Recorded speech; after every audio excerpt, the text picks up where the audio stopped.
We're live, right? Mm, Giants win. Giants win a game. We live. Wait, let me mute my YouTube. Okay.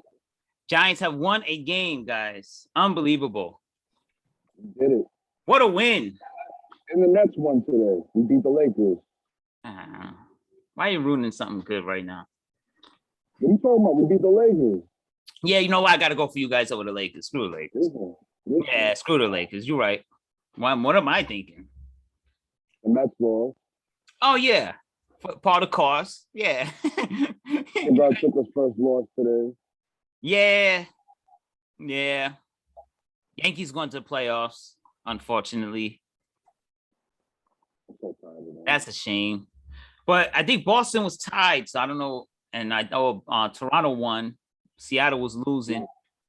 So I don't know what's happening with the playoffs at the moment. What's Jared? Isn't Jared's team losing right now, I think? Yeah, they're getting thumped right now. They are, right? Yeah. Yo, you know what it is? Look, man, Jimmy G. I like the green screen.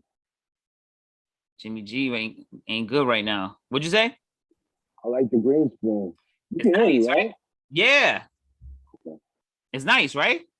Yeah. Go. Thank you. Got a little green screen. It's a portable one. You put it to the back of your chair. It slips on. Let's go. You gotta get one. You got $30, $38 or something like that. Yeah, they're getting thumped 28-13. Damn. Look and at my that. fantasy team is doing well this week too, surprisingly. The only thing I messed up on is it was hard to choose because I didn't know what was going to happen today because I have Jameis Winston as a starter and then Daniel Jones as a back. Yeah, I had Jones backing up too. Because I was expecting Jameis to be better against the defense than what he did. So. But I noticed they were talking about it during the game. I don't know if you listened to it where they were saying like they're holding back on Jameis Winston and not letting him throw a lot because the mistake. Yeah. So not letting him like air it out. So that's what it said on my draft thing, not like my fantasy thing today was just like, maybe you want to start thinking about like, putting him on free agency waivers or whatever. Let him air it out. And now you got Tony in there. Tony catches that ball. He stops. He moves. He's all I never seen somebody move like that before. He's just all over. He's better than I thought. Right? Me too. Well, man, let me say it like this, man. Daniel Jones, this is what I want Daniel Jones to look like consistently, week in and week out. Yeah, yep. He looked good today. The passes were crisp. He looked good today. So I would prefer for him to be like this every week. If he was like this every week, he'd be okay. We'll be good. We should be 3-1 anyway. We should actually be 3-1 right now. How many sacks were there today that we did? 0. See? He didn't get sacked at all. Maybe we might hit a stride. I don't know. I don't want, I'm crossing my fingers, but I don't want to. The only thing is, we got Dallas next week, and they're tough, man. Yeah, they're tough. Their offense is so good. That's the problem. Is if their defense, you can score on them, but their offense is really, really good. So that's the issue I'm having. But we just needed to get in the win column. We could not go into that game 0-4 and then drop to 0-5. We couldn't do it again. So I'm loving the fact that we got that win. We needed to get in the win column, bro. But I was pissed a little bit though too, because I said, man, Joe Judge is like calling a conservative game. He never goes for it on fourth down. The punt, and we missed that field goal kick. I was like, oh, this guy never misses a kick, and then he misses then. But then the penalties and overtime were driving me crazy. But we somehow, once we hit that momentum, when he hit that pass to Galladay, and he broke that tackle, I said, we're going to win this game. And then the play after that, he hit Barkley, just runs it right down the middle. And that 50-something yard touchdown catch to Barkley was crazy. I mean, what I tell you, man, he was upset. He was like, I don't think he's the right. Listen, you got to give it time. When he's in, yeah, if there's time to throw and he can maneuver around, get in space. I mean, give him time. I mean, give him time to like get comfortable. He's getting now it.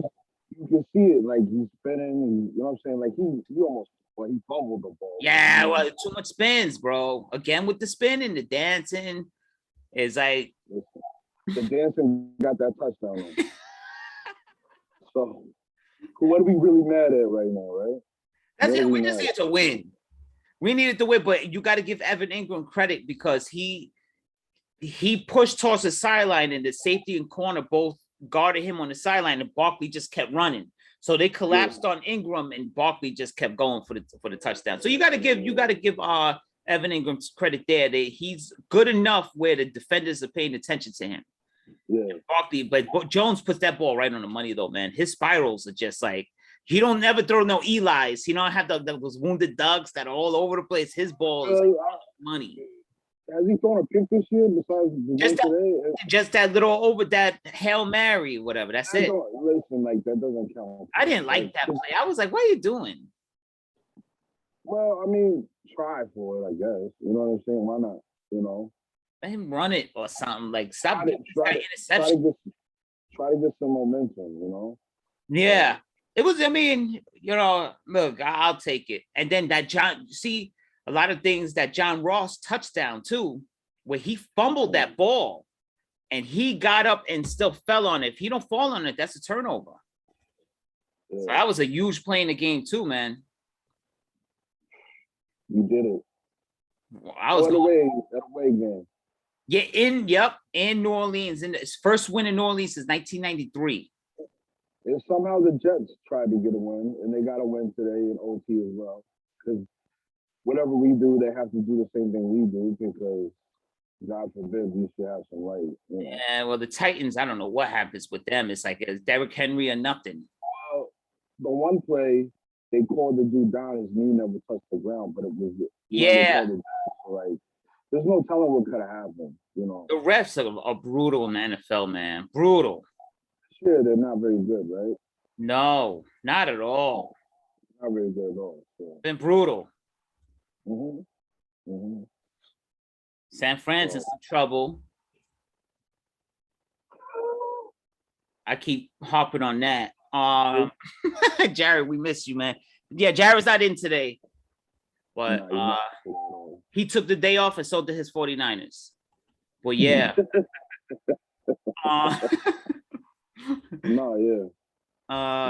Tonight's game's crazy. Tom Brady. I forgot until you mentioned it in the chat that the Brady in New England. Game, man. Tomorrow night's kind of a big game too, I think. What's tomorrow night? Oh yeah, Vegas and Go Chargers. Yeah. Go Chargers, because I'm tired of Raider fans already, man. Every time James is posting a million posts a day, trolling. Listen, I got that Nasib meme ready to go, locked and loaded when I get off my Facebook ban. So I got that thing locked and loaded. Like, go ahead, keep talking crazy because I got the with the rainbows. I'm sorry. Ryan is Sib, right?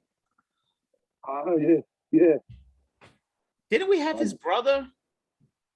I think so for a minute. Yeah. Or the quarterback, right? Yeah, his brother was a quarterback for a while, the backup. Yeah.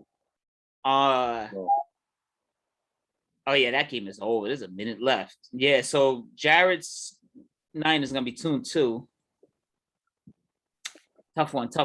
The Cardinals look good. They're about to be 4-0. Let me see. Yeah. Kyler Murray, man, he's unstoppable. Yeah, the Cardinals. I don't know how they pulled that off, man. Unstoppable, the Cardinals, bro. Unstoppable. Because Murray just is, and their defense is not so bad. And the Ravens are stomping out the Broncos right now. Yeah, good. I'm tired of Broncos with their 3-0 fake ass 3-0 record. Because that's my team when the Giants are doing too well. The Ravens. Like my team. It's like my second home team because my family's from Baltimore. Yes. So, I show them love. But I got a backstory to that because I made my cousin mad. Why? Because every time, like for instance, before the pandemic, right? Not this last winter, but the winter before, my cousin came up here from Baltimore with a bunch of families. So we all went out, and the Ravens had a playoff game. It was Okay. I forgot who they played. I think they played the Chiefs, Okay. and they were favored to win. And we went to the bar. We was in Times Square. We went to the bar. We was in Midtown. We went to the bar, and they lost.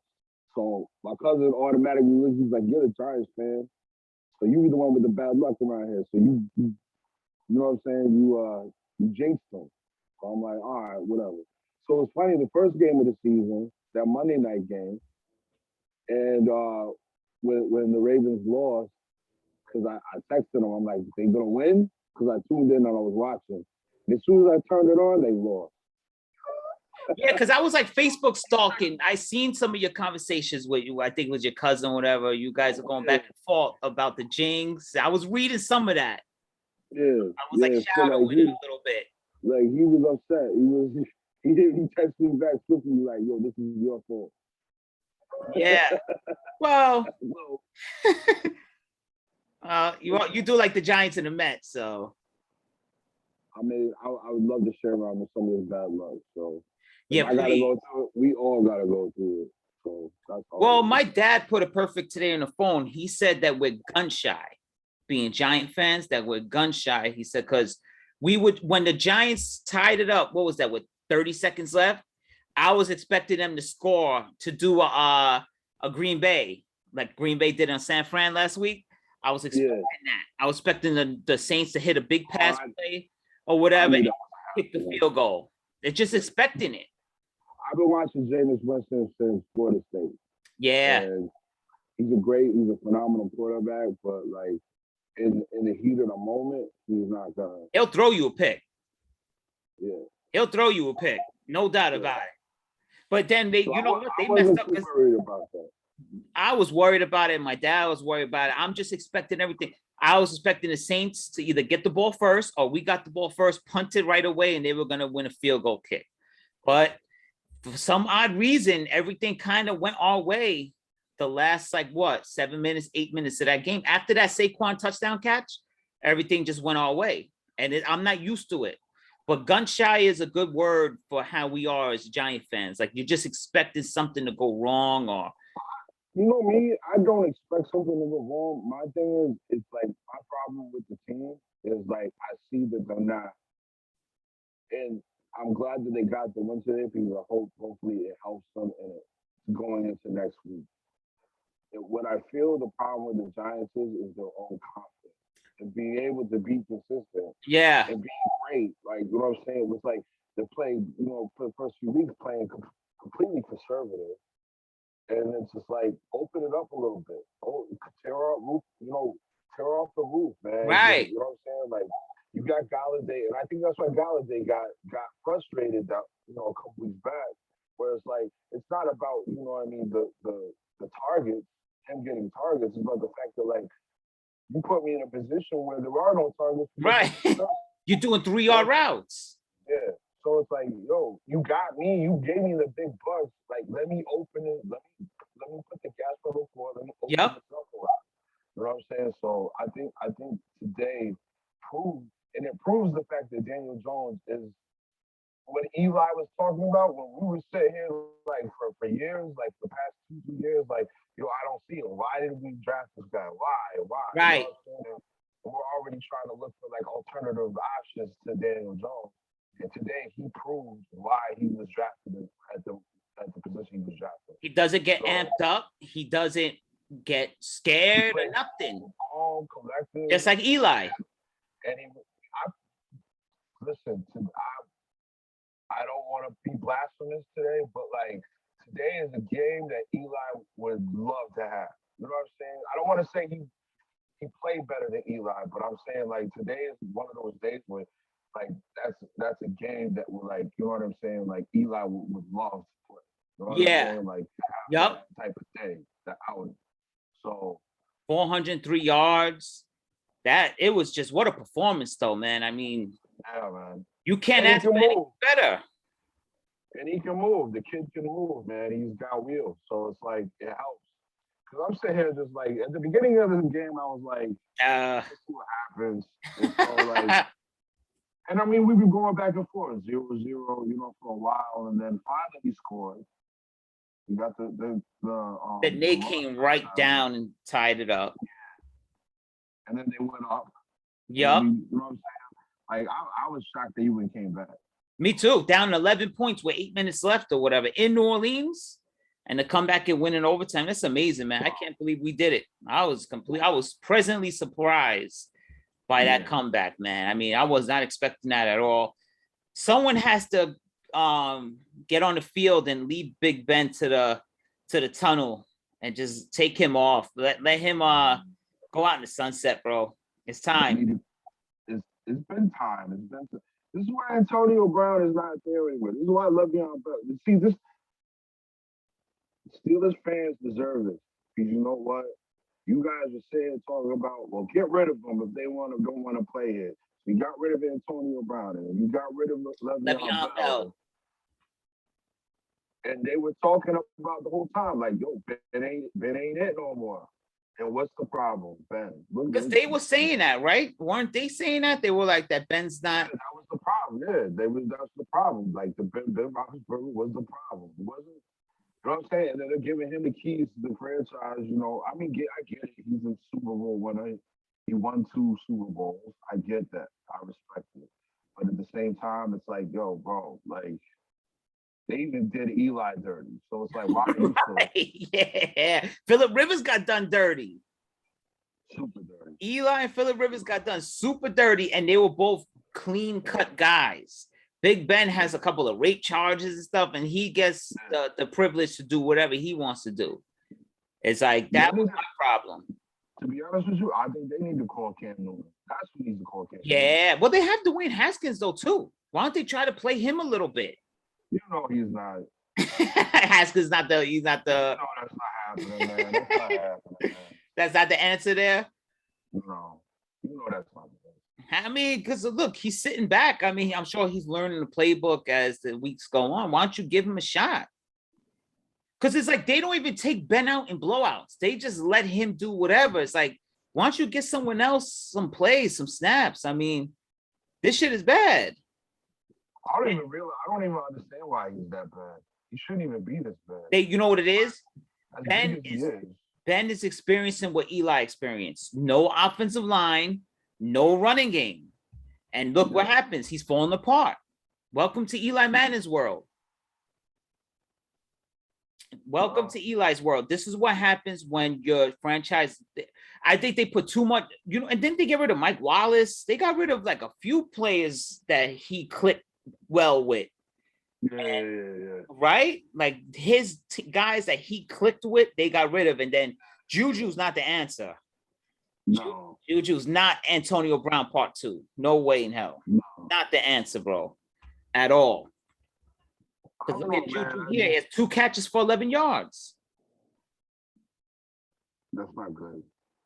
Eric Ebron's been sucky with them ever since he came over. Well, he's got that Lions pedigree, so you know. Yeah, you know what? Galladay's from the Lions too, but he earned his money today. But I'm always sketchy of Lions.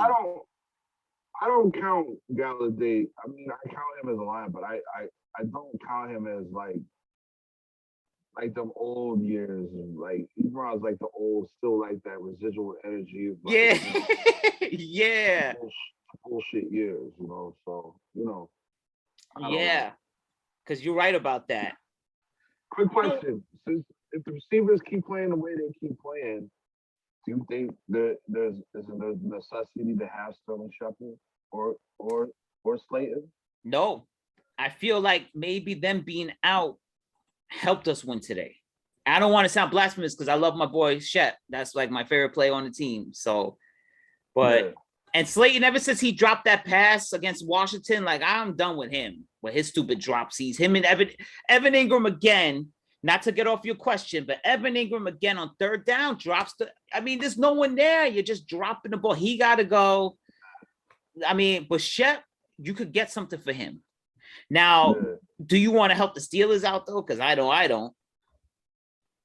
No, I'm not talking about as correlating it with the Steelers. Oh, okay. in general, just like just going back to the topic of the Giants, like, do you think it's something? Do you think that so if these young guys play like the way they're playing, do you feel like, let's just call it what it is? Because if all the wide receivers that were on that boat will be gone, Beckham, so all that right? negative energy will be gone completely. You know what I'm saying? So it's like, is this something that we need? Maybe, yeah, maybe we move on from him and it'll clear the energy in that locker room. Like you said, the residual energy. Yeah, I'm superstitious, so I feel like that boat energy still lingers as long as we have one of those players from that boat trip, that Miami Right. trip. So, That boat trip. Yep. As Skip Bayless calls it. What do you call it? The banana boat trip or whatever? It's the Odell boat game, he calls it, or whatever. No, you know what? Because they brought up a question today. They said with the way Tony plays and Shepard plays is similar, but Tony's more shifty though. Now he's faster, right? Now, what if them two are together? Can they operate in the same space, or you have to get rid of Shep? Because you're not getting rid of Tony. You just drafted him. Right. I think Shep is a bargaining piece. Me too. I feel like he should be used as a bargaining piece to get me too. You know, to bolster up where we need to bolster up at. Get a third round, fourth round pick for him. I think we need somebody to put on the line, the defensive line. You know what I'm saying? We still need to get pressure. And shout outs to I said I'm still not like okay with like the defensive pressure. Oh no. Where's Leonard Williams? You seen him? He did well today. Oh, he did okay. Everybody else did not do well. No, where's Dexter Lawrence? I mean, well, Dexter had that good tackle. Who was it that tackled Kamara? That was Lawrence, I think. On that third down, or the fourth down or whatever, where they stopped him. Yeah, that was him. Yeah. Yeah, right. But other than that, nothing from the D line. Nothing. No pressure. Nothing. You know what though? Shout out to Andrew Thomas, because that dude has been playing lights out at left tackle, man. Lights out. Yeah. And I like the new offensive line. I like that guy Scorer that we got from Baltimore, Billy Price from the Bengals. I really like how they're starting to come together. Me too. The offensive line and Daniel Jones is not the problem. Even Barkley's starting to look like he's getting back into being Saquon Barkley again. So Kadarius Toney, I love him. I love what I see from him, man, because that dude, he catches that ball, he's gone. John Ross with that he could fly. I like the speed we have. You know, I think Shepard's like a little slow. I think that's my only problem with Shep is he's like a little slow. And he's kind of like redundant if we have Tony playing good. So, and then Slayton just that drop pass again. Like I said, it just he's just not what it is for me. After that pass, you got to catch that ball, bro. You're a professional football player. You got to catch that ball. I don't know, man. I think it was just one of those things where you kind of just let it go.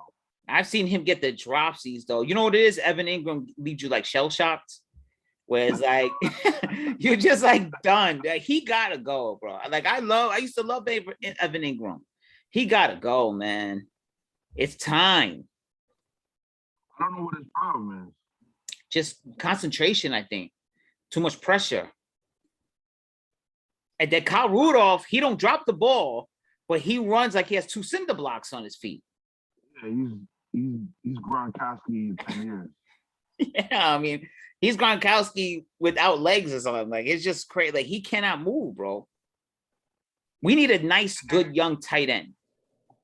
And the great Clayton Kershaw is done. Ah, yes. I hate to see you go. Goodbye. Don't let the door hit you. Don't let the door hit you in the ass. Lord split you. Goodbye. You will not be missed, sir. No, Clayton, you were a class act, but it's time for you to bounce. Goodbye. Yeah. Adios, amigo. I'm tired of you too. Peace. We hating here on Another Shade of Blue, but you know what? We feeling good. We feeling a little confident after that Giants win. What was that Ghostbusters clip I seen where I was like, every New Yorker has a God-given right to be miserable and be, you know what I'm saying, and treat True. you like shit. So It's true. we hate over here. We hate. Yeah, we hating over here, and you know what? I'm tired of his team's always winning lately. So now his Niners kind of stink. He lost Kershaw, so I'm loving it, man. I love Jared, but I'm loving his team's not having success right now too. At the same time, Yeah. now at one point, they did bring in Trey Lance. Okay, so they did. He threw 2 touchdowns too, They played him today. and he threw 2 touchdowns. He almost brought them back. Well, Garoppolo wasn't an answer, man. No, he never was. He's just a pretty boy. He just looks the part. Yeah, he looks like a Jesus at quarterback or something. He got the beard and everything. He looks like Jesus Christ. But other than that, he don't play like Jesus though. And they went to the Super Bowl that year because their defense was excellent. Yeah.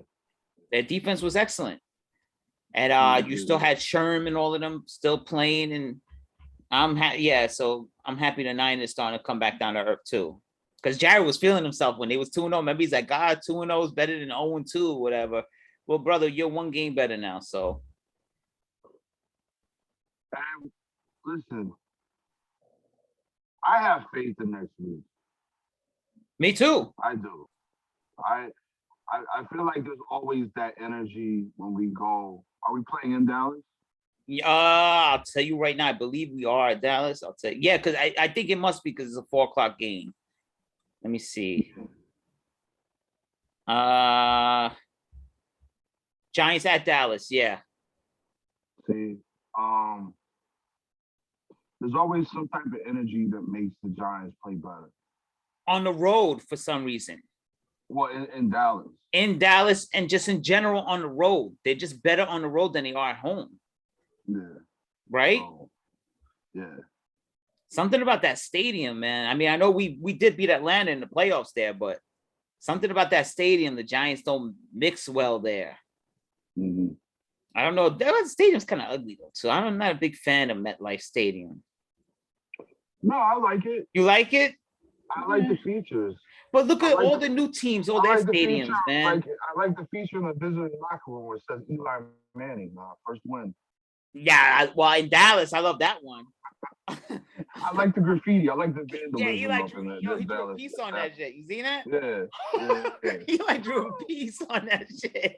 He was like, Eli, man, first win. Yo, people don't give Eli the credit. That dude was an assassin, man. He was a straight up assassin, Eli. People don't give him. You know what it is? We know him because we're Giant fans, but a lot of they're starting to get to know him now with the Monday Night Football and the Eli Manning show.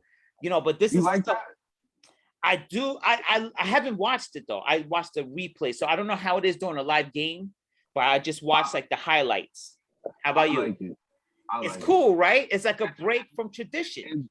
It's way better than watching it with commentators. Right. It's like hanging out with the boys at the bar watching the game. Yeah. And it's funny because you hear like the other players that are just chilling at home watching the game. Yeah. So it's like, what was it 2 weeks ago? They had Travis Kelce on there. Travis Kelce, Russell Wilson. Yeah. And so they were talking or whatever, and like Travis Kelce was just like, yeah, like they were like talking like they were just like in the same room together. Right. And he totally forgot because he was like, they play like shit. He was like, oh. I'll see if I can find a YouTube. Yeah. It was mad hilarious. Like he was just like, because they were so in the moment, because it's so casual. You're just chilling with other football players and talking. And so like he was just sitting there and he just let that one slip and he was like, oh I meant crap. I meant like crap. And we're just like, but that's cool though. Eli threw up the middle fingers. Eli was like, he flipped off the Eagle fans or something like that. They said he threw up the 2 middle fingers. Yo. That really happened. Yeah. Oh wow. Yeah, something with the 2 middle fingers or something. He threw up the 2 middle fingers. Yeah, and then they had Russell Wilson was on, and they said even Nick Saban was like human on that show. Like he was just bullshitting, just chatting it up. Yeah. There's no see, I like that part of it. That I do like it. And then the Eli Manning show, I watched the first episode. I loved it.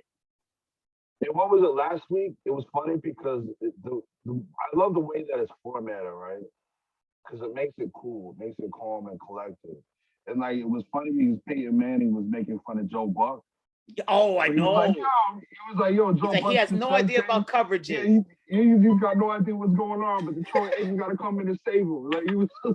Yeah. But Rich Eisen made a video. He was like, look, man, I'm trying to watch the game. He was like, no, it wasn't Rich Eisen, it was Boomer Esiason. He was like, I'm trying to watch the game. He's like, and Peyton Manning just doesn't shut up. He was like, yo, he's like, can somebody tell Peyton Manning to shut up for 1 second? Listen, go win a Super Bowl, brother. Right. Yeah, Boom exactly. is just upset. Exactly. He's just That's a what I would've hater, said, but Jet fan. Yeah, he's he upset. played for the Jets, bro. He Right. played for the Jets, bro. He's Chill upset out. about that. That's all it comes He down never to. won nothing. Oh, and Warren Moon. You Me and my don't- dad you were don't hear- dissing Warren Moon. You don't hear Dan Marino complaining. No. Marino, Still still the the man. man. Marino he's the greatest quarterback never to win. Yep, by far. So, Because that dude had an arm and a half, by far. Because and then Warren Moon, he needs to shut up too, because he gets on there. He says, "Oh," they asked him about it, the Peyton Manning and Eli thing, and he goes, "You know what? Yeah. I take my football serious. I don't like watching a bunch of clowns." But those two clowns have 4 Super Bowls. So where's the clowns? And you have 0. Right. So what clowns? That's what me and my dad, because I called my dad. I said, yo, Warren Moon said, and we watched it. And he was like, we got 4 Super Bowls. Between those 2 alone, there's 4 Super Bowls in that room. So what are you talking about? I think this is the problem with the NFL, where it's like it's all this posterity and like posturing, where it's like we're serious, and it's like, whoa, bro, like when we're at home watching a game, Right. there's nothing serious about it. Like we just chilling, you watching a game, Yeah, and it's great to have insight from 4 Super Bowls in one room, right. having their opinions and being funny and like being, you know what I'm saying, being like who they are and not faking the funk. You know what I'm saying? Like I just feel like man, it's a game. It's a game, dude. Yeah, he's like, oh, I'm just a serious. He said, I'm really quiet about it. I'm really serious, and I don't like watching clowns. Well, listen, those 2 clowns are 2 of the greatest quarterbacks of all time. So I don't want to hear nothing. And the toughest quarterbacks of all time. Both of them never miss games. So I don't want to hear nothing. In one family. Then you have Archie Manning, who was a great quarterback too, but his Saints sucked. But he was a great quarterback too. And by the way, their nephew coming, Arch, might be better than both Eli and Peyton. So yeah, Cooper's son. Right. So what are you talking about? Clowns? There's no clowns there. You never won a Super Bowl. Listen, Wait, hold on. Wasn't Warren Moon the quarterback in that game where the Bills came back by like 50? Remember the Oilers were like 50-0 at halftime, and the Bills came back and won? I don't remember that. You don't remember that game? YouTube that. Yo, it was a play. It was to go to the Super Bowl. Oilers are up like 35-0. Well, in the 4th quarter, the Bills came back and won. I think Warren Moon, from what I remember, was the quarterback of that game. I believe it. Look it up. And you can't make this stuff up. That's like clowns. What are you talking about? And then with Boomer, I laughed at, because it was kind of funny the way he said, I'm traditional. I just want to watch the game. And he said, now 1 second does Peyton Manning shut up. He was like, that's all he does. He's like, he just talks and talks and talks. But I like it. I like it. Let him talk, man. Let him talk. Listen, the guy deserves it. Yeah. Guy deserves it. And then you see what they did. It was cool too, because even having LeBron James on was cool. I like that LeBron came on and he was just chopping it up. Yeah. Because people, I feel like this is the problem. People have like these, and this is how people get things, the disconnect, where they think that like these people are different from them when they're really not different from them. It's like we've always had to do like the surface level bullshit between like the commentators and athletes and like, you know what I'm saying, networks and all this between them and us as regular civilians. Yeah. And it's like, it shouldn't be like that. I mean, like in my field, it's like that, where it's like people, it's all this posturing where it's just like, I'm better than you. And it's like, yeah, bro, ego. you're really not though. Yeah, it's stupid. So because I remember we had that talk before. You were like, I understand what you mean by that, where they're just bullshitting like the rest of us. They just on there just chopping it up, and you see the human side of it. You could see them just watching a game together. It's like being at the bar, eating some buffalo wings, you watching a game. And who else Yeah. would you want? Those two, the two smartest quarterbacks that could read defenses and stuff. At least they could show it from their perspective. You know, they'll break it down. I Come was on. because like and that's the thing about it. Like when I was watching it a couple weeks ago, when I was really watching, because I kind of missed a big chunk of the game last week. Mm-hmm. But I think it was because the game I really wasn't like I didn't really want to watch. Like there was no Nah. game. Who was that anyway? Who played last Monday? I forgot who played last Monday. It was a good game though, but it wasn't something I was in. I was at work anyway though, but That wasn't the Green Bay game, was it? it might No, have been the Green Bay game. It might have been the Green Bay game because that was an excellent game. But like I was watching a couple weeks ago, and I really like how like Peyton and Eli were just like they were calling out coverage packages. They were just like, oh, they're gonna just do the cover. Like, why are they doing the cover zero? Like, why are they doing that? Like, you know what I'm saying? Like, so I like how they're able to like, you know, tell you if you're not necessarily because I'm not like when it comes to football, like I understand football, but I didn't play football. Same. Or I didn't. You know what I'm saying? So it's like there's like my friend that you know what I'm saying I brought up before that plays in the NFL. Like we have arguments all the time because he's like, well, you don't know. I'm just like, well, I don't know, but like you know what I'm saying? Like he's like, well, if you don't know, shut up. You know what I'm saying? Like I'm like, bro, like. But they know. Yeah, they know exactly what they're looking at. You know what? And Tony Romo, I give him credit too, because he could call the play before it happens. He knows exactly what he's looking at too. I find that stuff amazing. And Tony Romo's good. I like watching him every time on CBS, the big games on CBS. I love him. I love the way he calls the game. It's fun. You know, I like the relaxed atmosphere. But Warren Moon came off like sour grapes or whatever.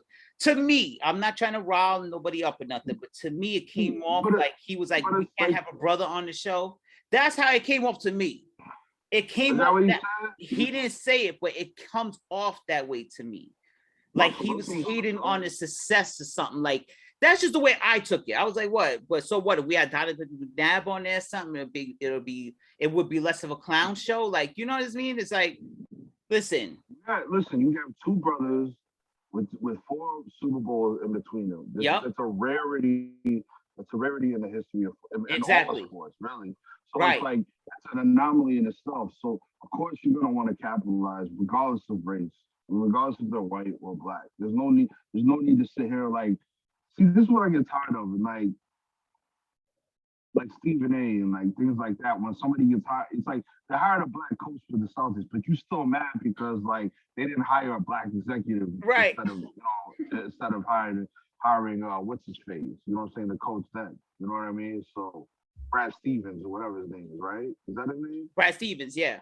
Yeah. So it's like you come on, man. Like you can't. You know what I'm saying? Like I'm sure people vet and they do their due diligence and like who they want. It's like we can't.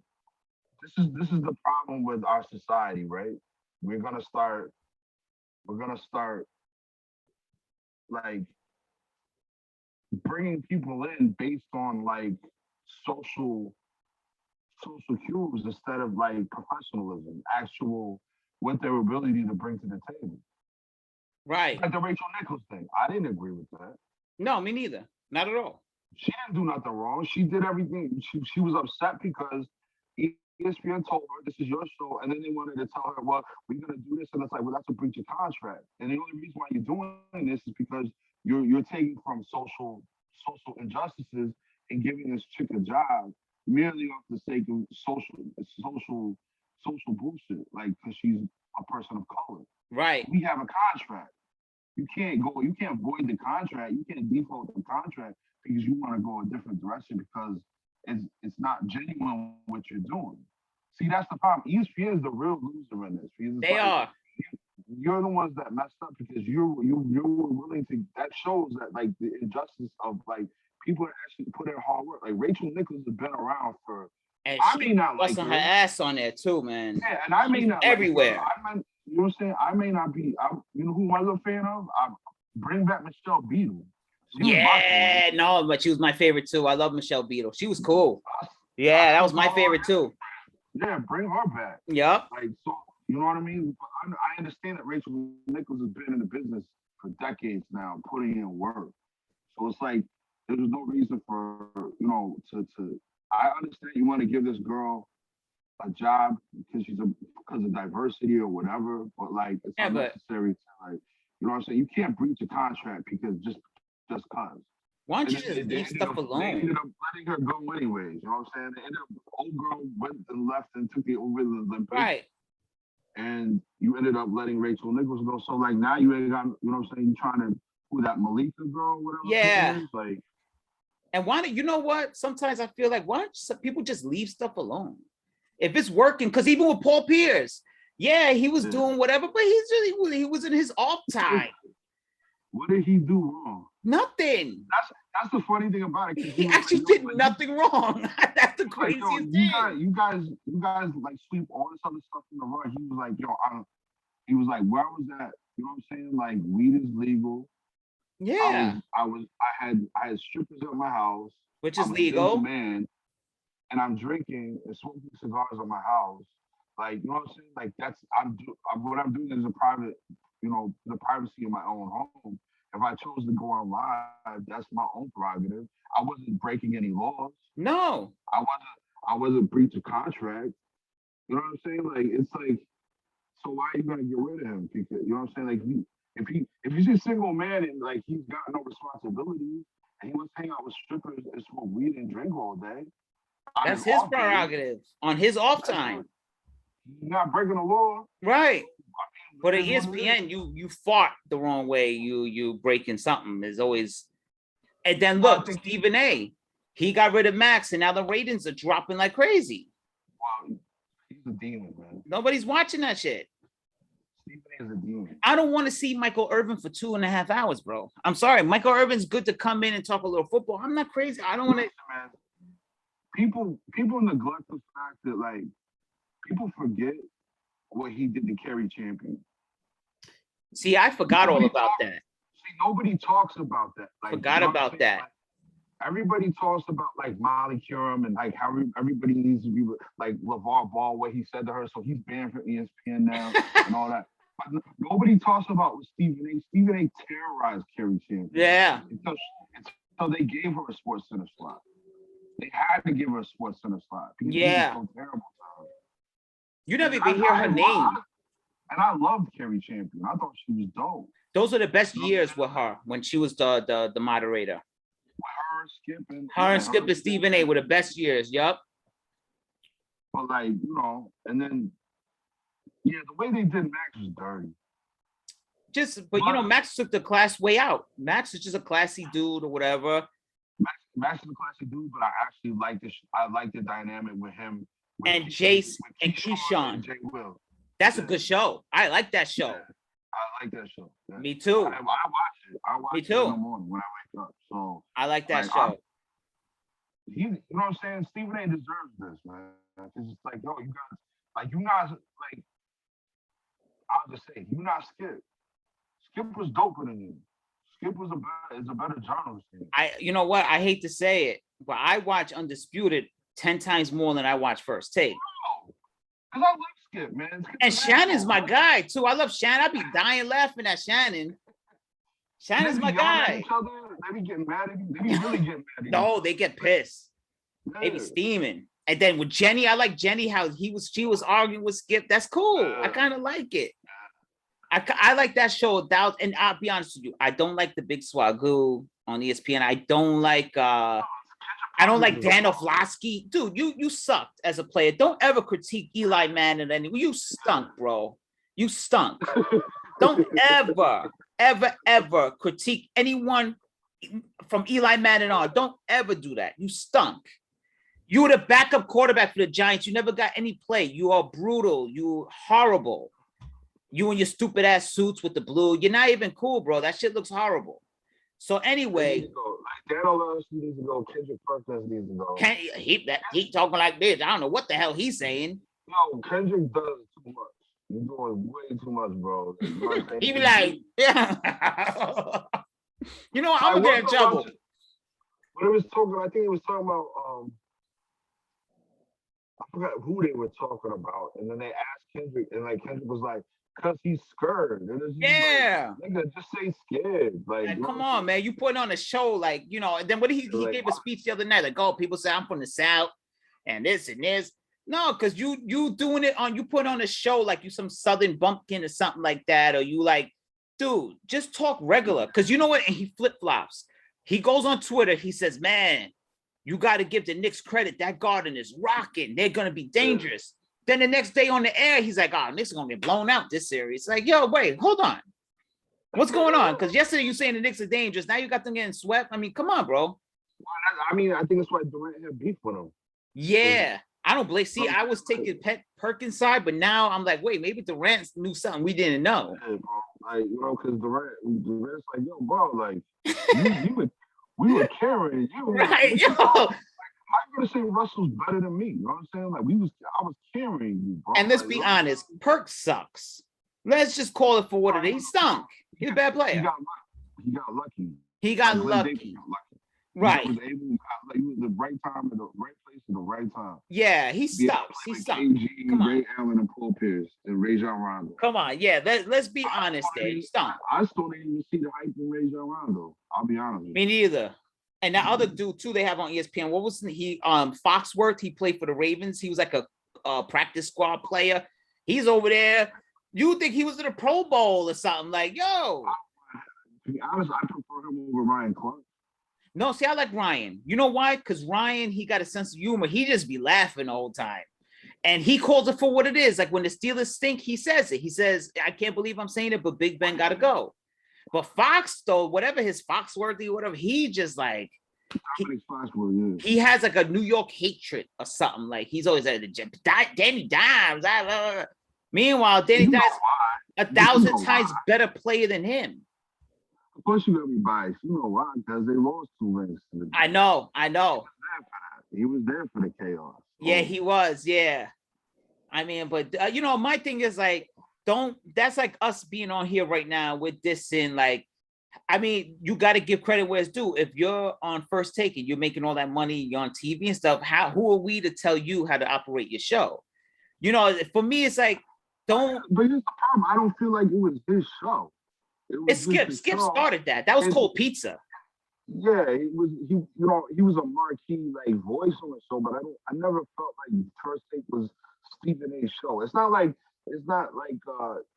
highly questionable. Like that was Dan's show. Dan and Bomani Jones' show. Yes.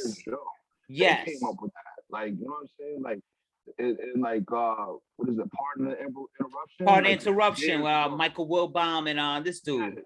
Yeah, that's their show. Like Mike and the old Mike and Mike. Golics, Mike Golick and Mike Green. Yeah. Mike Green. Their show. So Berg. it's like, you know what I'm saying? But you notice how like when Mike and Mike broke up, when you know what I'm saying, Greenberg went and had to get up in the morning and go wherever he went. Yeah. It's like you left the brand. You see what I'm saying? Right. Like, no, 100%. With you. That's why it's like, you know what I'm saying? Like, if you wanted to do Stephen A's World, keep doing Stephen A's World. And that shit is whack too. I don't never watched it, so I kind of like, quite frankly, back in the day, but this new one I haven't watched either. I can't listen, man. I can't stomach Stephen A. Smith. I can't stomach Molly Curran. Me neither. I don't care that you married to Jalen Rose. Yeah, me neither. I don't give a fuck about that either. Like, I would literally, if I seen him in the street and like, you know what I'm saying, I'd be like, yo, y'all trash. Not Jalen Rose. I like Jalen Rose. I like Rose. Yeah, I like Jalen. Yeah, I do. I mean, like, for like Molly and like Stephen A. I would tell Stephen A. like, yo, you trash. Y'all bum. You just bum with money. That's all it is. Like, you can flaunt all your cash from like you're successful or this. Like, bro, nobody cares. They on General Hospital. Go to your brick or General Hospital. Get out of here. Terrell Owens was right when he told him Max is more black. Oh, that's one of my favorite moments ever. He's like, you stepped out of line, my brother. And you said he put the kufi on Max. They were like, yo, all the memes with Max wearing the kufi and all that shit. Nah, that was good. That was good. Hey, Max, what does Stephen A say? He goes, now you crossed the line, my brother. He was like, Max was like, go ahead, Steven. Go ahead. Yo, Max. But you know inside Max was bad happy about that, though. You know that. Nah, because, yo, man, Max Kellerman is down for the cause. The guy used to rap, man. He was good, too. He was dope. Him and his brother were dope. Yeah, man. Like, Max was fire. You know what I'm He saying? is, and then he's a New Yorker. He's passionate about his teams. You know, Yeah. I don't even hate him for, because you know deep down he's always gonna be a Knicks fan. I don't even hate him for talking about the Lakers or whatever. He's a Knicks fan. Low key, that's why he kind of like took my hand and let me, walk me away from the Knicks a little bit. I was I like, know. it's okay to like just be like, you know what, you guys just aren't worth my time anymore. Like, And it's you know what I'm true. saying? Like, It's true. But now they're back. They're back a little bit though. You have to admit they're back. Knicks are back. Vaccinated. Like Stoudemire said, Man. Knicks are back, baby. But So Kyrie got to get that vaccine, brother. You got to get that vaccine. Listen, man. Even though I hate Stephen A. Smith, what he said the other day was right. I think it's messed up that Kyrie can't play in games in the Barclays Center, but there's visiting players that are vaccinated that can play. Yeah. See, I have an issue with that. So you can't really be mad at him for not wanting to be vaccinated.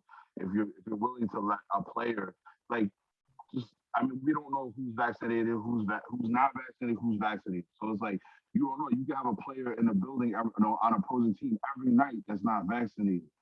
So what's the difference? New York. They doing the same exact thing that he's doing. So it's like, what's the difference? Like, what's the problem? You know? Well, I see Wiggins finally caved and got the vaccine. Jared's on Warriors. So he finally caved and got it. I think KD's gonna talk to him. I think so too. I mean, I think KD's gonna be like, listen, like, you know what I'm saying? Like, either you get this or like we gonna have to like, you might have to retire or you might have to right. Like, cause I mean, like, yo, bro, like, I understand, like, I feel like it's alarming that like it might be alarming, but it might not be alarming that KD signed his extension, but the other two haven't. Wow. And you know what I'm saying? Like, so KD's here for a long time. He's here until he's 37. Let's just call it what it is. He's here for the rest of his career. Yeah, he is. What it's worth, for what it matters. Right. You know what I'm saying? So it's like you have the other two. It's like, what is the dynamic now? Because the other two aren't budging on signing their extension. I think James Harden will do it. I don't know about Kyrie though. But I feel like Kyrie is like, and when is the threshold for KD to be like, yo, I'm done, bro. Like, you my man, like, but like, bro, I can't be, you know what I'm saying? I'm trying to win, and you out here wilding out and doing this stuff, and like I don't look at his like the situation where like ESPN is like the distraction. Like, I don't look at it like that because ESPN is making the distraction. It's not like Kyrie's making the distraction. The media itself is making the distraction for him. But like, I feel like it's gonna come to a point where it's like if he does start missing games and they start not paying him and things like that, like, bro, KD's gonna be like, yo, bro, you my man and everything. I came here to play with you, but bro, like, I'm trying to win too. I'm trying to get at least a couple more out the gate before I walk away. And you know, KD wants to win without Curry and without Clay and all that. You know that. He wants to win without them. He's capable of doing it, but it's like you can't have like this is. I'm about to go back like on a lot of things that I've said, like good things I've said about Kyrie, and it's like I get what you're trying to do, but bro, the vaccine is not going to kill you. No. The vaccine is not something to inoculate you with some foreign agent that, like, you know what I'm saying? Like, you're gonna become a slave to something that doesn't exist. You have a cell phone already, so. Like, yeah, like, bro, like, you already doing radiation every time you put a phone in. Right. AirPods. I don't like having a phone on my head no more because it's like that's radiation in itself. It Every is. time you get an X-ray, it's radiation. Like, bro, like, you know what I'm saying? So or get a CAT scan or something like that. Yeah. Yeah. It's like Lisa was telling me. She was like, you know, like the medical workers and all that were just like, oh, we're not gonna do it. And like they're all crying and all this stuff. And Lisa's like, yo, when you go work at a hospital, you have to get hepatitis shot, you have to get the polio, you have to get all these different vaccinations. You're already doing it. So what's the problem now? Why you got a problem now? Social media, man. It's a sin. And so like like you got the media that's saying like, well, that's not right. You can't mandate nurses and like medical professionals to get vaccinated. They're already doing it with everything else. So why is this such a problem? Doesn't make any Yep. sense. No sense at all. You know, it's just There's like, no logic behind it. like they coined that phrase like last year we were heroes and now we're bastions of the of the medical field. And it's like, no, you made it that way because you're being an asshole. That's what it is, really, essentially. You're just being an asshole. And you know what's That's crazy? how I feel about Kyrie Irving. I feel like he's being an asshole. It's like, Yeah, and I agree. fuck And, you all this. and it's crazy too, because like in football, you don't hear about it. I haven't heard about the NFL about anything, and right?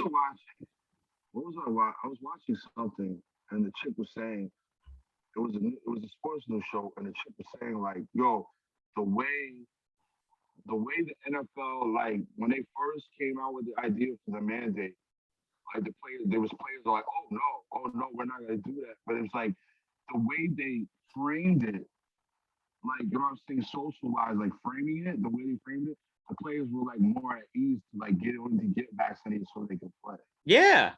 Whereas like the NBA isn't reframing like the focus or the initiative on the players getting vaccinated. They're just like, yo, either you're gonna do this or You're not playing.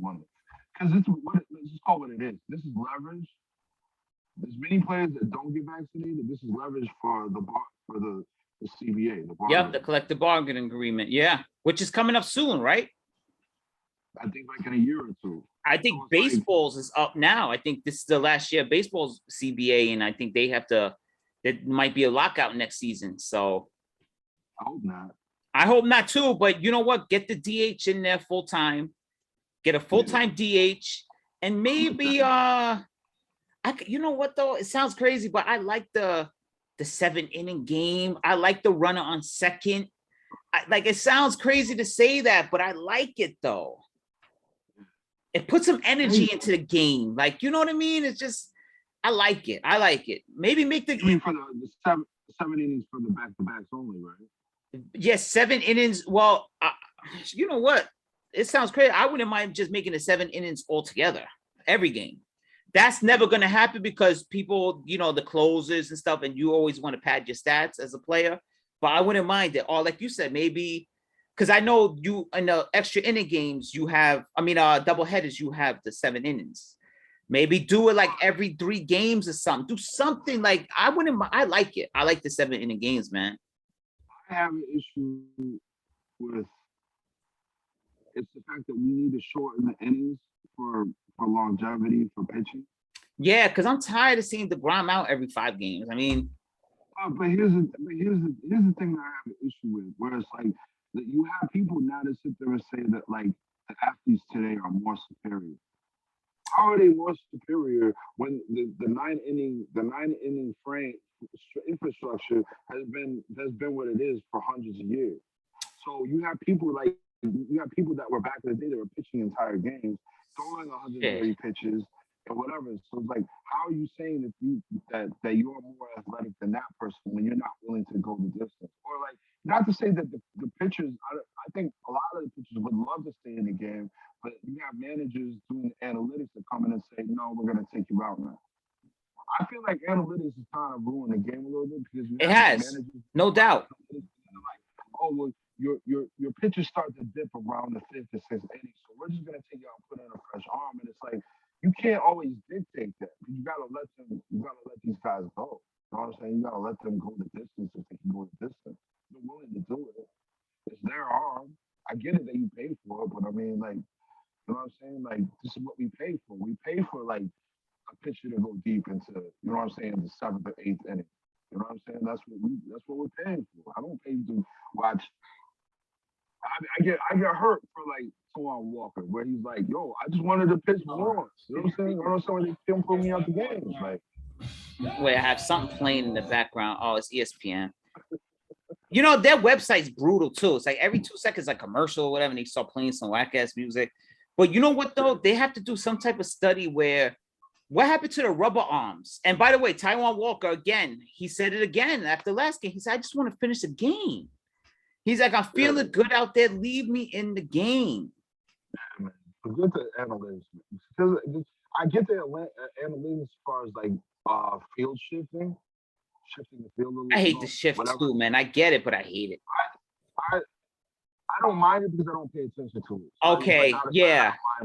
You know what I'm Right, saying? Like, right. You know what I mean? Like, I'll look up like, oh, they shifted, or you know what I'm saying? So it don't bother me. Because there's some people that lose their mind off of that shit. The shift really gets to people for some reason. I mean, I don't like it, but it is what it is. We're not seeing it most of the time anyway. When we watch on TV, I don't know they shift unless they mention it on the broadcast. But this is why I like how Conforto was starting to get a little bit better towards the end of the year. And this is what I hate about Conforto, because I know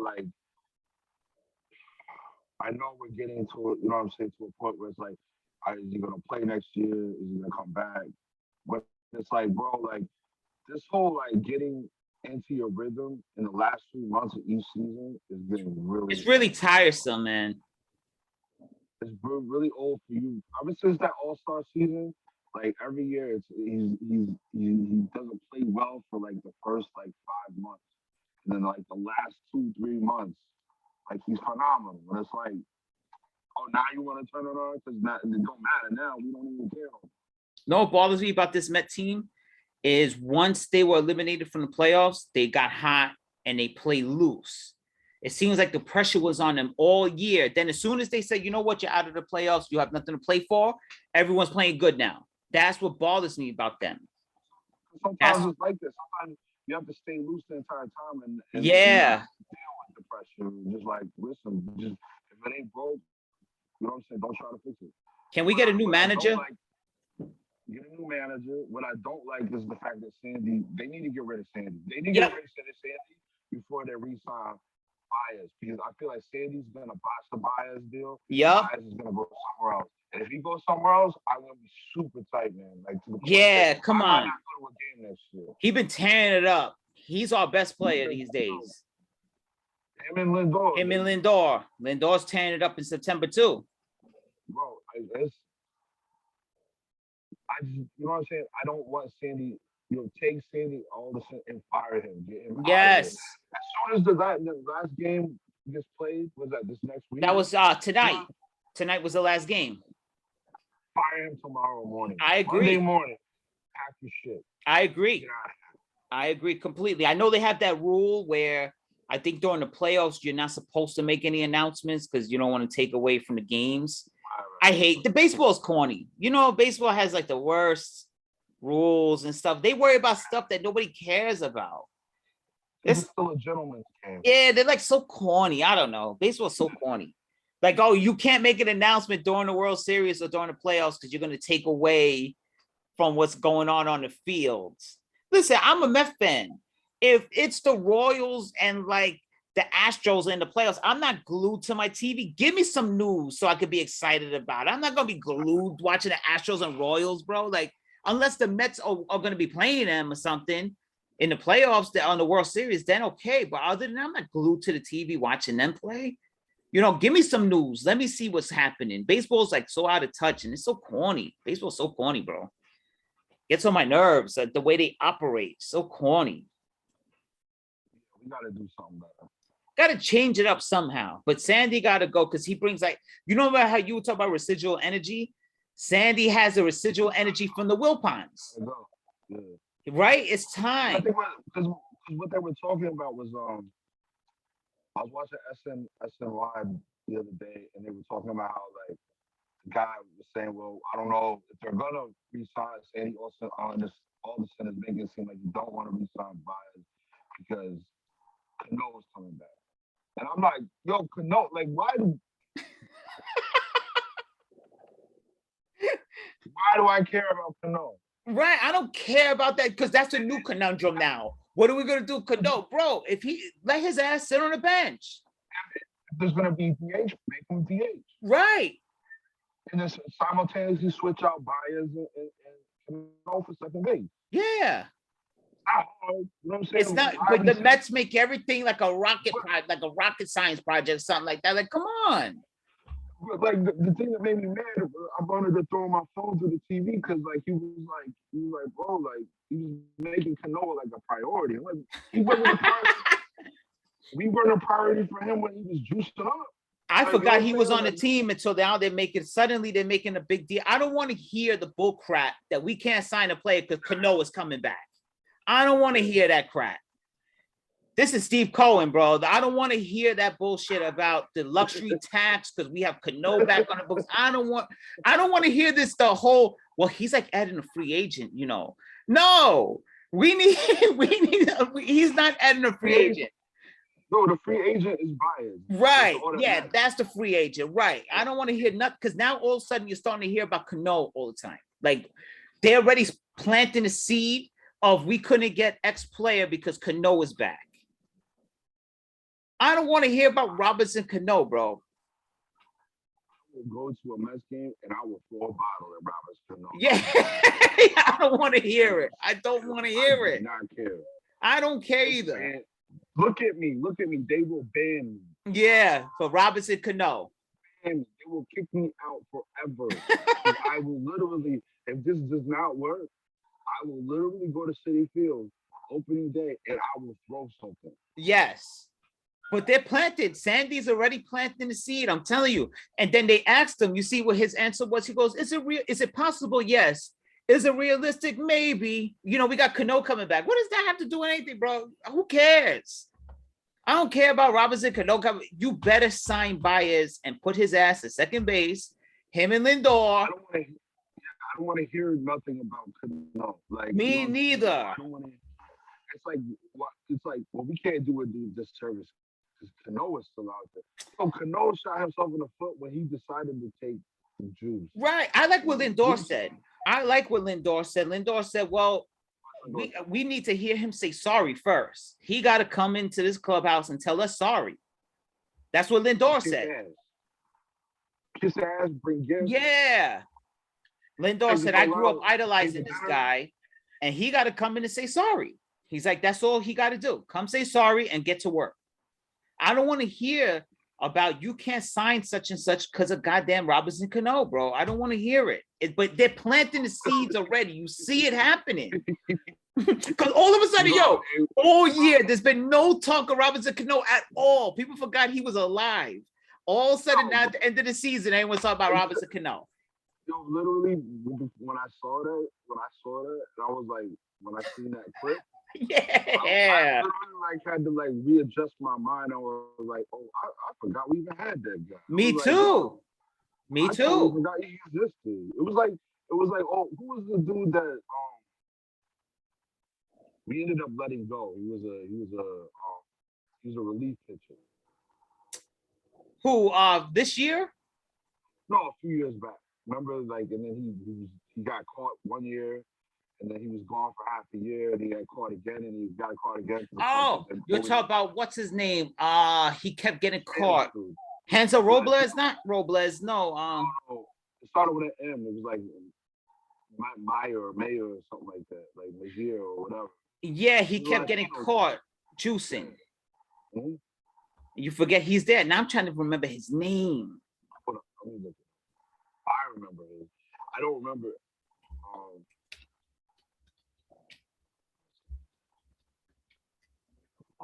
I forgot Dylan Potentis. Well, Mejia.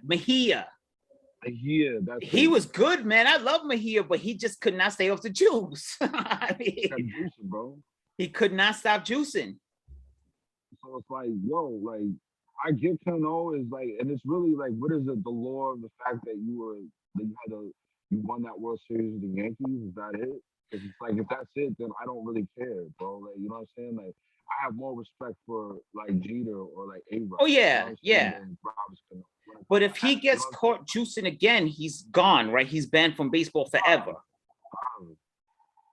But it don't matter because he's already played his career. So it's you know what I'm saying? To him, this is my problem. This is what I'm talking about. It's you're investing your conversations in a guy that's already played his career. He's already done multiple things as far as achievements and awards and goals and whatever. So now it doesn't matter what you do to him because he don't care. It's towards the end with A-Rod. A-Rod is like, what are you gonna do to me? I've already been like the best baseball player in the world. Right. You know what I'm saying? I won a World Series. I gave up my shortstop position to play third base and did it with Jeter, and we did a remarkable job. And he was a better player than Jeter. Let's lay that on the line. Yeah, he was a better player than Jeter. So it's like, why are we making Robinson Cano a priority when he's in a point in his career where his career is really not a priority. He's made his money. He's made his bread. Right. Last year, him not getting paid mattered to him. No. Now he was gonna go to the Hall of Fame, but not no more. He ain't going no more. Not no more. His Hall of Fame days are over. But he was going to go to Hall of Fame, but he just got caught juicing too many times.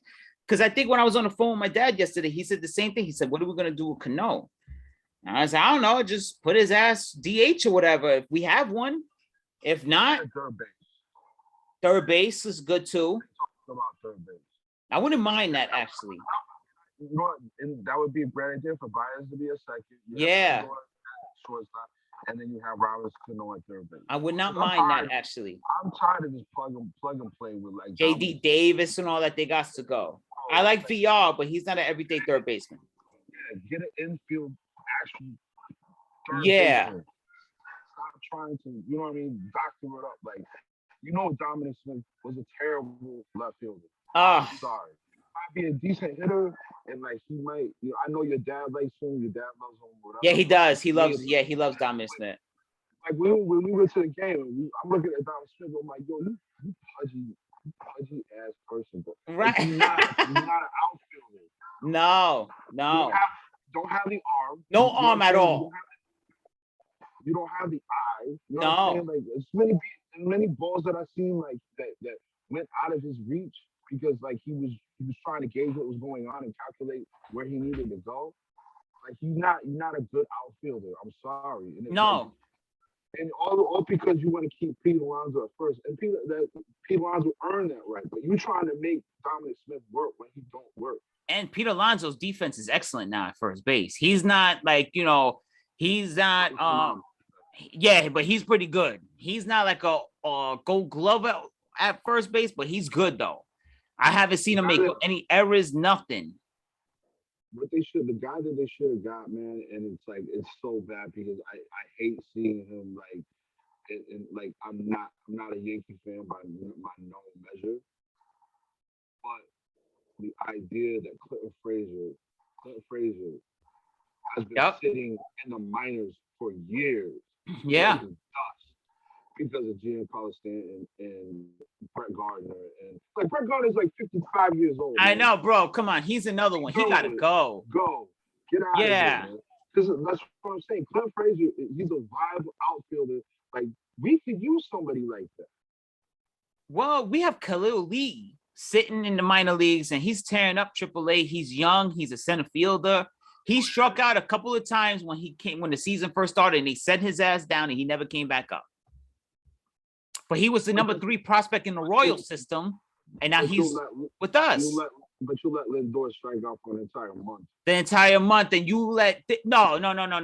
The worst is, so you have Khalil Lee, who's a prospect. He's a certified top prospect in the major leagues. Yeah. He had a couple of bad 3 games. His first 3 games, I think he struck out. The first 9 at bats, he struck out. But then he started doing okay. They send him down, and they have Ruben Almora, who cannot hit the side of a barn. But you got him in a lineup every day over Khalil Lee. That is like malpractice, bro. That's malpractice. What? Because you got Ruben Almora on a major league contract and he's making decent money. Cut his ass. We have the richest owner in baseball. I don't want to hear nothing about because now we'll go over the luxury tax. The Dodgers are $1 billion over the luxury tax, so you don't hear them saying nothing.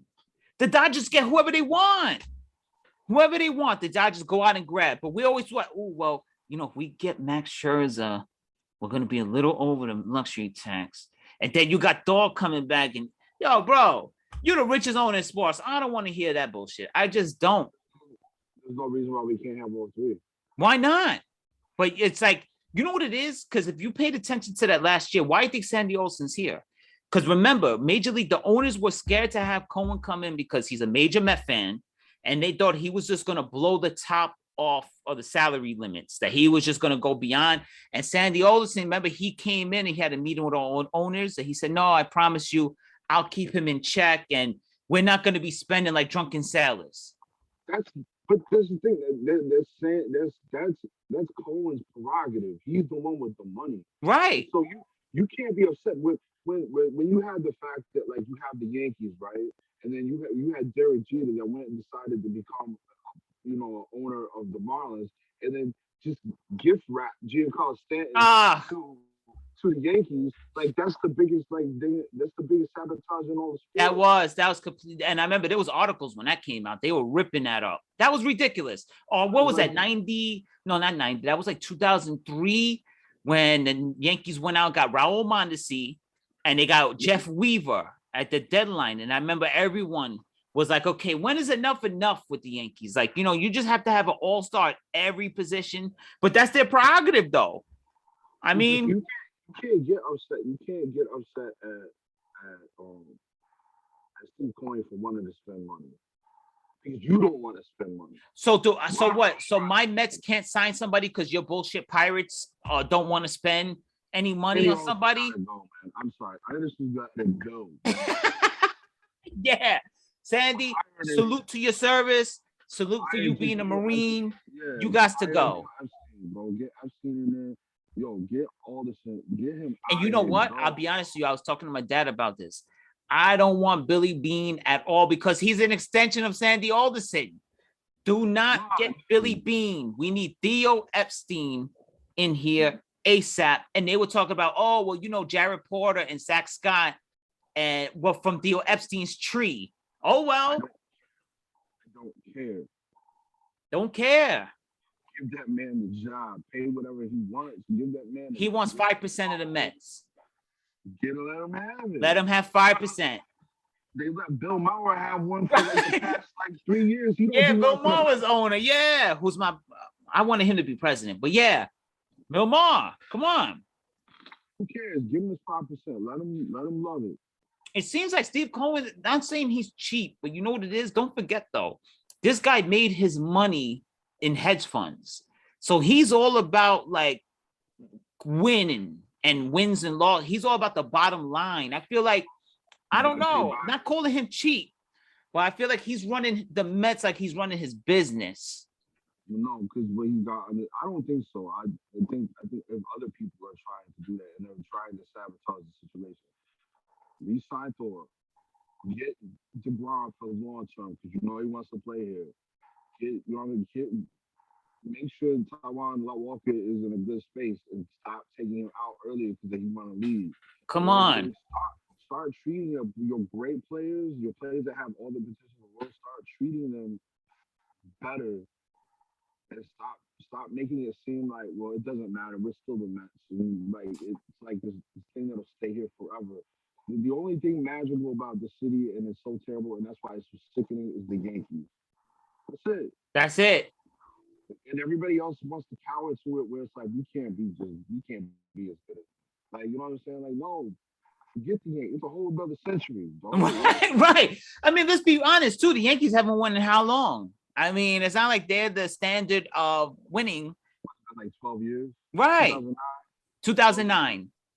So it's not like they're the standard. They've been a mess. Well, they have a million contracts on the books that they can't get rid of. They're dying to get rid of Stanton.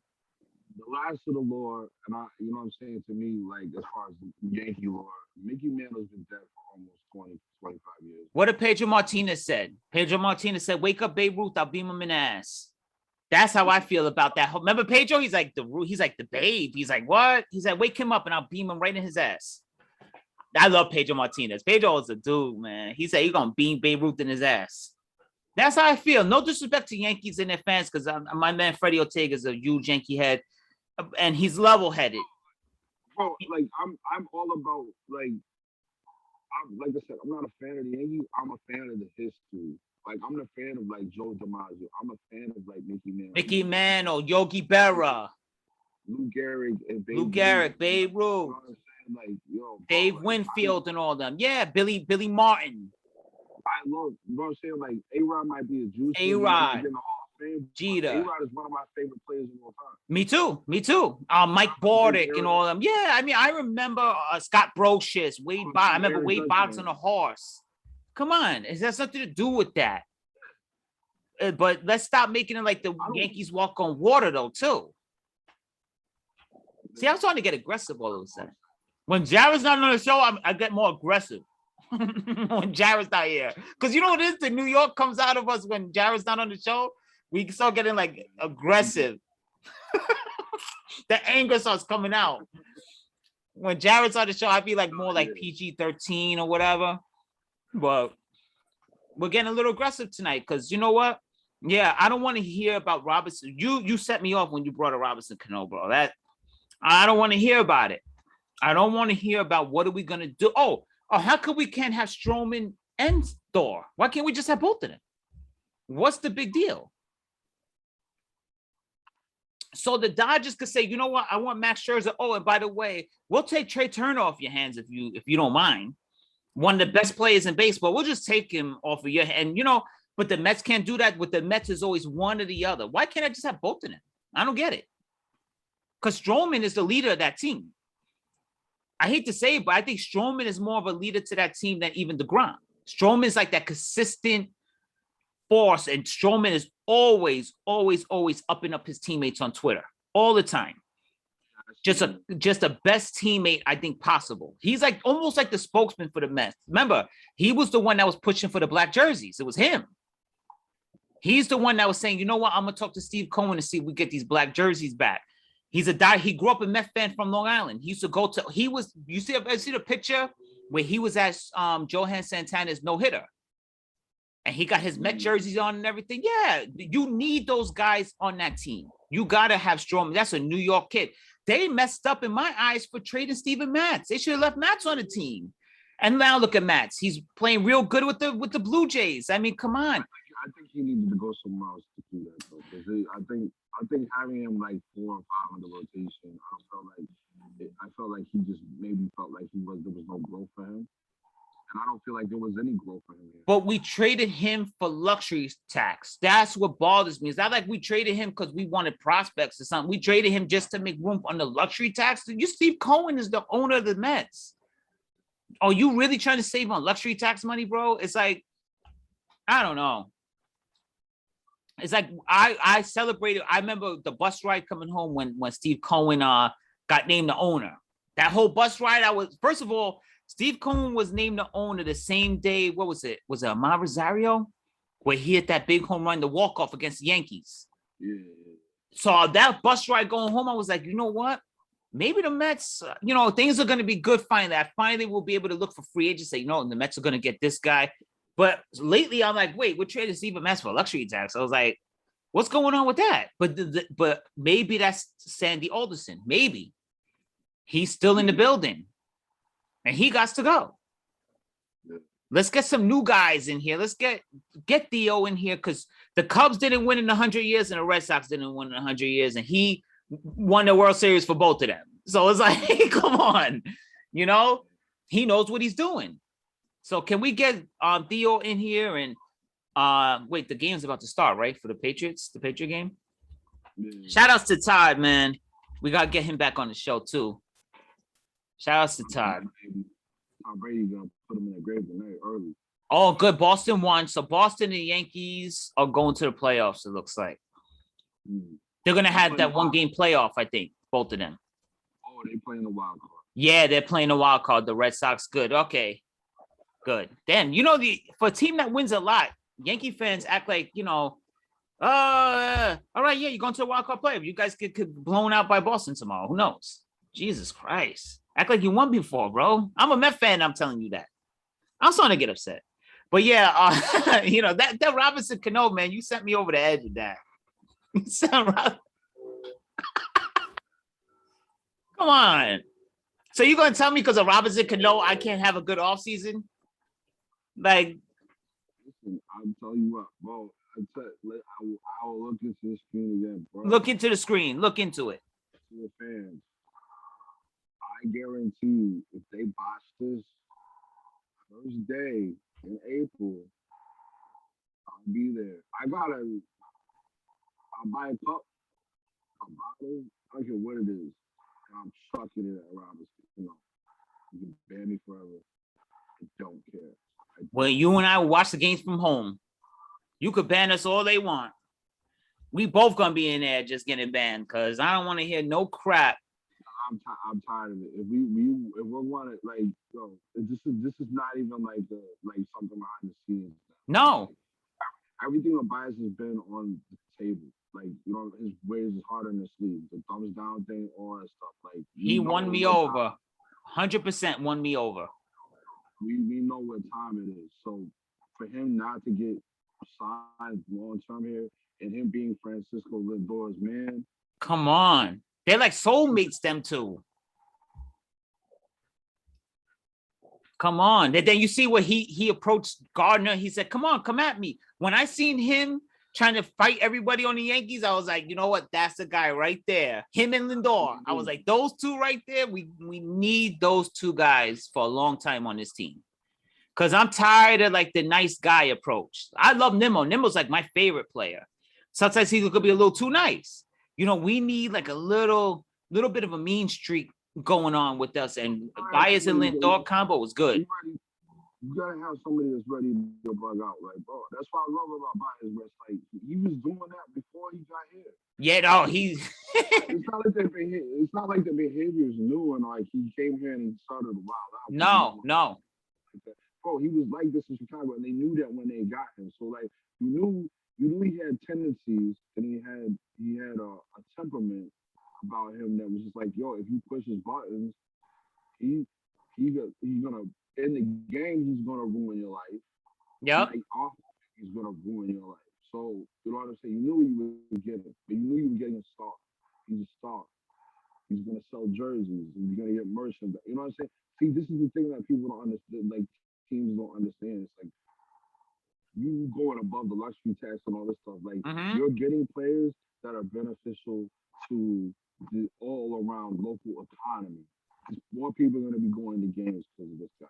Jerseys. More people are going to be buying jerseys. More people are going to be consumers of the Mets. If we go to the playoffs with Baez, forget it. That stadium is rocking. That's why I think that's why people had an invested love when we got Cespedes. Cespedes ruined it for himself. You know what I'm saying? Like, I'm gonna make a proclamation right now because Uncle Steve.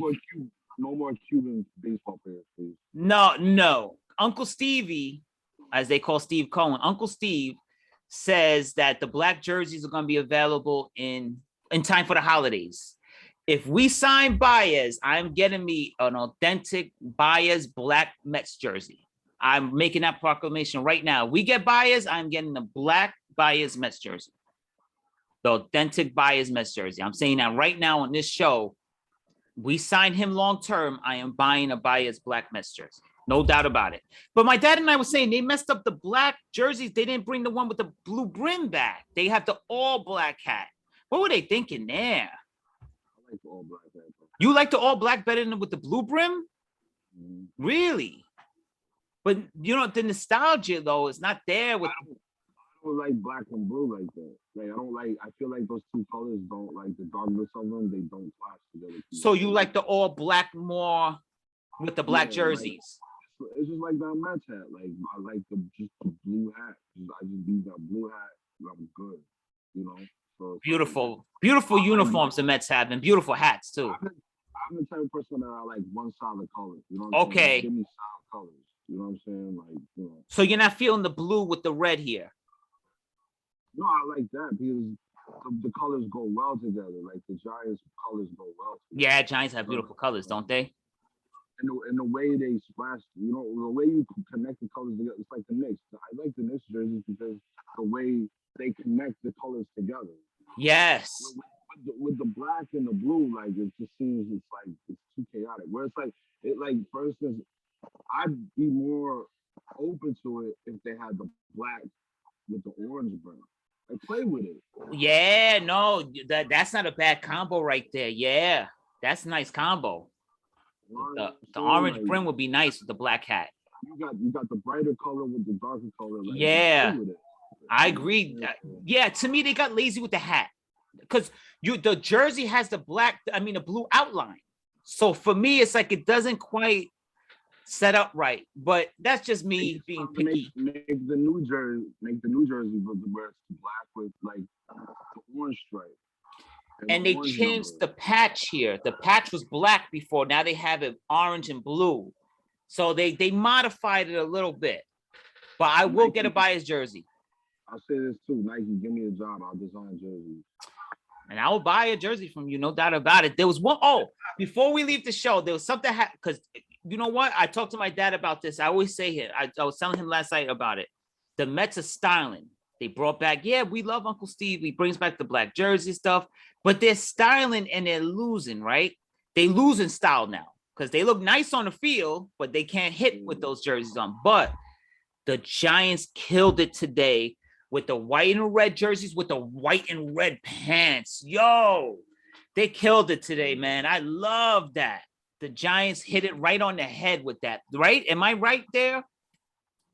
Listen, man, I don't want to get ahead of myself, and I'm kind of geeked a little bit, but I think we might have turned it around today. Because it's not like we lost, like we didn't get blown out for 2 weeks and we decided. No, like, we were losing close games. In one game, we shouldn't have lost at all. So, I think we might have turned it around. It's all about this is where I get antsy with them because like now it's time for consistency and confidence. And Daniel Jones been playing excellent. Just because it's the Cowboys next week, I know they tough, but don't be conservative and don't be scared. Jason Garrett, you did a phenomenal job today. You saved yourself for another week. Bro, you did a fantastic job with the play calling. I love you today. Yeah. Keep that same energy next week, bro.